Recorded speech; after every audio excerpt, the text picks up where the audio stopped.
सफर शुरू हुआ तो फिर पीछे मुड़कर नहीं देखा। आज दूसरों के लिए हैं नज़ीर।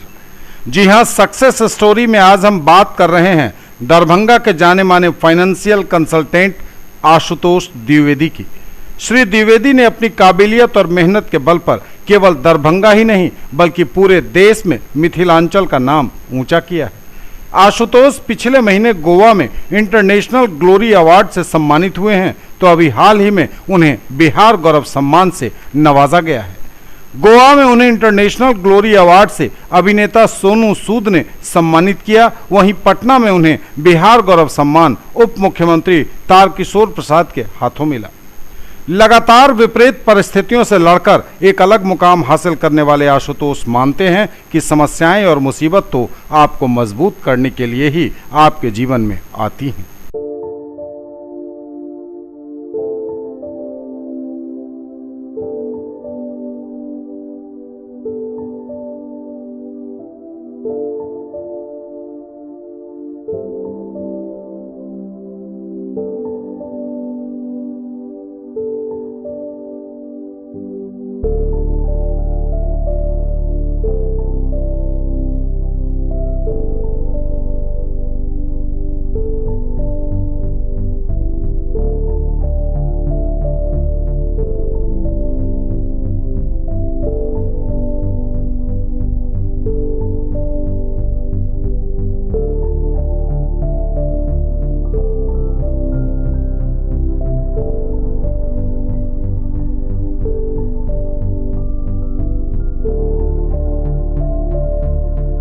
नमस्कार। सफर कामयाबी का न्यूज टुडे की इस खास पेशकश में आज हमारे साथ हैं जाने माने फाइनेंशियल कंसल्टेंट आशुतोष द्विवेदी।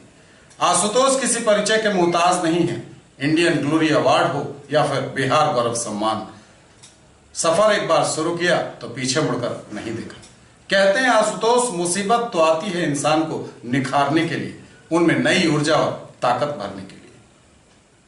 बहुत बधाई आपको न्यूज टुडे से बात करने के लिए, हमारे स्टूडियो में आने के लिए।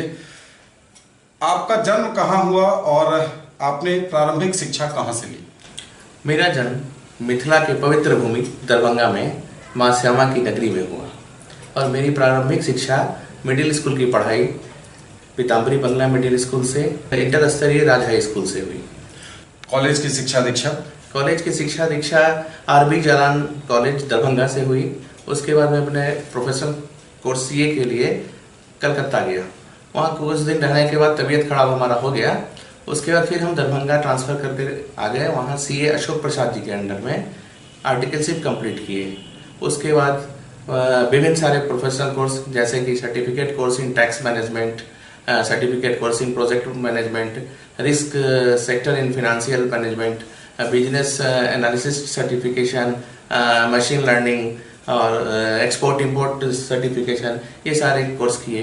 उसके अलावा जब भी लगता है कि अपडेट करने के लिए खुद को किसी चीज़ की या किसी कोर्स की ज़रूरत है तो या तो सेमिनार हो या कोर्स हो, मैं उसको करने से पीछे नहीं हटता हूँ। आज भी खुद को अपडेट करते हैं, अब प्रोफेशन को अपडेट करते हैं। जब भी ये ऑनलाइन हो ऑफलाइन हो, जब भी मौका मिलता है, कोई नया सब्जेक्ट आता है, जैसे जीएसटी आया था कुछ दिन पहले, तो उसका भी सर्टिफिकेट कोर्स हम कर रखे हैं। ये तो हुई आपकी डिग्री और पढ़ाई की बात। पारिवारिक बैकग्राउंड आपका कैसा रहा शुरुआती दिनों में? शुरुआती दिनों में क्या था, संयुक्त परिवार था हमारा। पापा हमारे अर्निंग मेंबर थे, हम 2 भाई 2 बहन थे। तो क्या रहा कि उतार चढ़ाव फिनेंशियली होता रहा, लेकिन फिर धीरे धीरे क्या है कि हम लोग बड़े होते चले गए, अपना एडजस्टमेंट सीख लिए, तो फिर उसके बाद ठीक रहा हम लोग का। फिर टैक्स कंसल्टेंट का प्रोफेशन क्यों?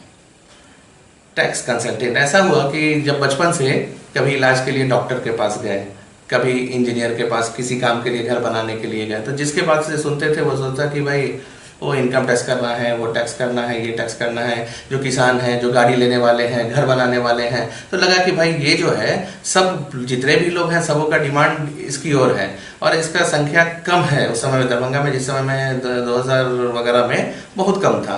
तो एक इच्छा हुआ कि नहीं, क्यों नहीं कुछ लिंक से हट के ऐसा ही काम करो जिससे सारे लोगों से मुलाकात होती रहे। तो इसीलिए मेरा वहाँ रुझान हो गया। अगस्त का पिछला महीना, अगस्त का आखिरी वक्त जब आपको इंडियन ग्लोरी अवार्ड से रियल हीरो सोनू सूद ने सम्मानित किया, वो पल कितना रोमांच करने वाला था? मतलब उसको शब्द में व्यक्त करना थोड़ा मुश्किल हो जाएगा, क्योंकि गोवा की धरती पे जैसे ही मतलब अपने क्षेत्र के नाम के साथ जैसे ही मेरा नाम जुड़ा ना, तो लगा कि अरे वाह कितना अच्छा। अपने नाम से ज्यादा इसकी खुशी हो रही थी कि मेरे नाम के साथ में वो दरभंगा, फ्रॉम दरभंगा, ये सुन करके बहुत अच्छा लगा। मतलब उसको एक्सप्लेन करने में थोड़ा वर्ड ही नहीं मिल पाएगा मेरे लिए। अगर काम को सम्मान मिलता है तो कितनी ऊर्जा मिलती है आशुतोष? पूरा जैसे लगता है कि हम अभी, मेरा उम्र 42 हुआ है, ऐसा लग रहा है कि जैसे हम फिर 21 के हो गए। और लगातार अगस्त में जब ग्लोरी अवार्ड मिला, इंडियन ग्लोरी अवार्ड, और आज मिला है बिहार गौरव सम्मान। कुछ दिन पहले आपको पटना में उप मुख्यमंत्री के हाथों सम्मानित हुए हैं, बड़े डिग्निटरीज के हाथों सम्मानित हुए हैं। तो अब इस सम्मान के बाद क्या लग रहा है? ये अपनी मिट्टी पर, अपनी धरती पर मिला। अपने क्षेत्र में सम्मान पाना बहुत गौरव की बात होती है। जब जैसे ही उप मुख्यमंत्री जी के हाथों बिहार गौरव सम्मान मिला, तो लगा कि हमारा दायित्व जो है अपने क्षेत्र के लिए कुछ और बढ़ गया है, थोड़ा कुछ और अच्छा करने का कोशिश करें हम। परिवार का रोल बड़ा होता है आदमी की कामयाबी में। कहते हैं कि एक कामयाब आदमी के पीछे एक औरत होती है। बेशक एक आदमी का जो लाइफ होता है ना, वो 3 तरह से जाता है, पर्सनल, प्रोफेशनल और सोशल। तो क्या होता है कि जब हम काम में लग जाते हैं तो प्रोफेशनल लाइफ पे ही 99% ध्यान दे पाते हैं। तो जो वाइफ या अर्धांगिनी या माँ जो भी होती है, वो आपके उस दोनों चीज को बैलेंस करके चलती है। वो आपका पर्सनल लाइफ और सोशल लाइफ जो भी है आपका, वो अर्धांगिनी हो या माँ हो, वो दोनों जो है वही शेयर करती है कि आज उसके बर्थडे में जाना है। आपको पता नहीं है कि किसके बर्थडे में जाना है, तो लगता है कि अरे जाना है, तो वही मेंटेन कर पाती है हम लोग से। आखिरी सवाल, अपनी मिट्टी मिथिला और दरभंगा के विकास के लिए क्या चाहते हैं, क्या योजनाएं हैं, खुद क्या करेंगे? सबसे पहले हम यहाँ देख रहे हैं बचपन से कि अपने यहाँ टैलेंट की कमी नहीं है, कमी है इंफ्रास्ट्रक्चर की।